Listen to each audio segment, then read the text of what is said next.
Nu, ko esiet sveicināti? Sen esmu šeit bijusi pie jums. Paskatīsimies šodien tādu nelielu salikumu, teiksim tā. Izvilkšu dažas kārtas, kas tieši šodien tev būtu jādzird. Kas tev tieši šodien būtu jādzird. Tātad taro kārtas, kas tev būtu jādzird. Šī kārts norāda uz to, kad ir pienācis laiks rīcībai. Ja tu kaut ko gaidi un kaut ko tātad atliec, tad ir pienācis laiks rīkoties, ir pienācis laiks kaut ko darīt lietas labā. Rīcība, kustība, motivācija, tā teikt, iededzināt sevī šo te deksmi, vēlmi iet darīt un mēģināt, vismaz mēģināt. Kāds varbūt arī vēlas mainīt dzīvesvietu, vai meklē jaunu darbu vietu, vai meklē jaunu dzīvesvietu, ja? Ja tu var nākt kaut kādu piedāvājumu, labas iespējas tieši šobrīd, ja? Kurā gadījumā tā ir tāda rīcība, var sajust tādu iekšējo motivāciju un sajūt, ka tieši jādara, ka jārīkojas tieši šobrīd. Tas prasīs darbu, piepūli, ja? Nu, šī kārtas norāda to, kad ir jāmācās un vēl kaut kas ir jāapgūst, lai tu varētu darīt to, ko tu vēlies.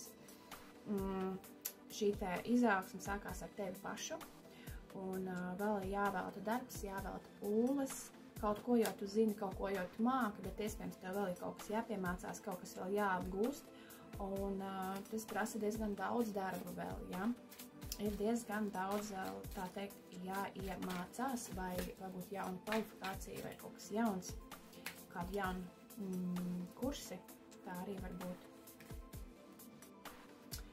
Tā, šī kārts ir norādīta to, kad ir kaut kāds nogurums. Skaties, vai nav pavasara depresija. Pavasara nogurums šitam jāpadzer kādu vitamīnu. Bet nogurums, tāda sajūta, ka varbūt kaut ko negribās darīt. Varbūt ir šī tas sajūta, kad ļoti daudz ir jāiegūst. Ja? Varbūt ir sajūta, ka ļoti daudz jāmācās, kaut kas ļoti daudz ir jāsaprot. Un tu saproti to, ka bļāviens tāds besis, jā, tā negribās to darīt, bet ir jārīkojās, ir šī sajūta iekšējā, ka vai nu tagad, vai nekad. Bet priekšā tik daudz darba, vai ne? Tik daudz vēl, kas jāizdara, un tik daudz vēl, kas jāiemācās vai jāsaprot. Un varbūt sajūta, kad trūkst ar savām domām, tu pats sev nogurdini vai sataisi sev liekas problēmas, jā. Šī kārts arī norādīts to, ka gribās tā teikt izlikties, kas neko neredz, neko nedzird, varbūt tā kā, varbūt arī mājienis patiešām dodies kaut kur pamaini vietu, kur tu atrodies, varbūt vajag doties kaut kur aizceļot, kaut kur atpūsties, lai palīdzētu sakārtot savus domas, jo šī kārts arī norādīts to, ka vajag kaut ko ar savu prātu palīdzēt, restartēt prātu, atpūsties.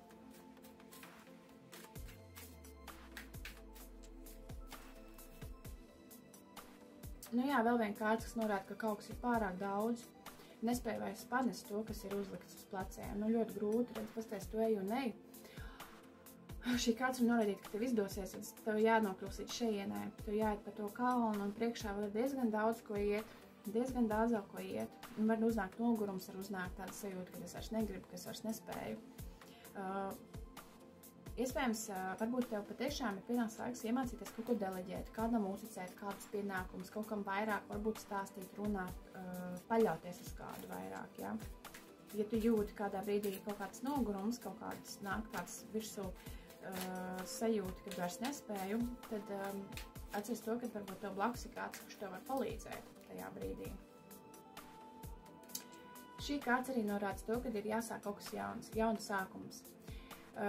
Jauns sākums, kaut kāda sajūta par iekšējo motivāciju. Šī kārts vairāk ir par tādu kā deksmi, iet, gribēt sasniegt, jo tas ir sākums. Tas ir arī, starp citu, arī studentiņš, bet tiešām šeit var būt vēlme kaut ko jaunu mācīties, apgūt, izzināt, iemācīties. Tā kā, nu, nebaidies, droši ir jāiet, ir jāmācās, ja tu kaut ko vēlies mācīties, jo šī kārts arī norādījusi tad, ka ceļu, te priekšā ir ceļš. Sāk jaunu ceļu iet, ja? Un varbūt arī ir šī te dažādas norādes vai zīmes, kad ir jāsāk. Tas ceļš ir sākts un ir jāsāk, un ir jāturpina iet uz priekšu. Protams, varbūt grūti, varbūt nogurdinoši, bet paskaties, tu dodies uz turieni, tu dodies iekarot kaut ko jaunu, jaunas virsotnes. Super, vai ne? Tas jau ir ļoti forši. Ļoti skaisti kārts. Kompromisi. Varbūt ar kaut kādu kompromisu. Varbūt kāds, kurš tev var palīdzēt, var sniegt to palīdzīgu roku un var vienoties par kaut ko. Vai arī var arī te būt norādes, ka pienāca laiks atrast cilvēks, kam uzticēt savus kaut kāds darba pienākumus. Tā var būt sekretāra. Varbūt tas ir kāds cilvēks, kurš tev var palīdzēt ar kaut kādām ziņām, sarakstēm. Kāds, kuram tu vari uzticēt savus darbus. Vai tu, piemēram, reklamēšana, sociālo tīklu kaut ko realizēt ar šo te sfēru. Bet vēl šī kāds arī var norādīt uz foršām emocijām. Ja redz, te ir pāris, pavadīt foršu laiku kopā, atpūsties. Varbūt šobrīd arī pienāca laiks pabaudīt šo te vientulību, divu vientulību, vai arī brīvie, tie, kas skatās, var jauns ceļš sākties kopā ar kādu jaunu cilvēku. Jauns ceļš ar jaunu cilvēku. Tā kā skaties, ja tev tuvojās kāda iespēja, nelaid garām, jo iespējams pilnīgi jauns mīlestības sākums. Un var uzplaukt jaunas jūtas un emocijas.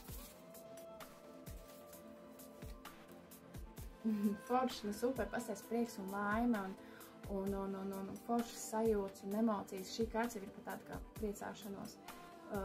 Kopā ar kādu baudīt dzīvi, priecāties, tad mazie svētki, mazie ikdienišķības svētki, atpūsties draugi, draudzenes, paziņas, varbūt arī darba kolektīvs, svinēt kaut kādu, varbūt paaugstinājumu, vai to, kad iestājies augstskolā, kā te daudz norādes uz to bija. Vai arī, tā teikt, nosvinēt to, ka tu izdarīji kādu ļoti tādu grūtu, nerealizējamu projektu vai darbiņu, un tev tas izdevās, un tagad ir iemesls, tā teikt, nosvinēt, iemesls svinībām un atpūsties. Arī uzaicinājums kādu dzimšanas dienu, uz dārza svētkiem, pieņemsim vai kādu foršu pasākumu, kur tu varēsi gūt ļoti labas un pozitīvas emocijas, jo šeit ir patīkams sajūtas, emocijas, tā teikt, baudīt to emocionālais komforts, emocionālā labsajūta.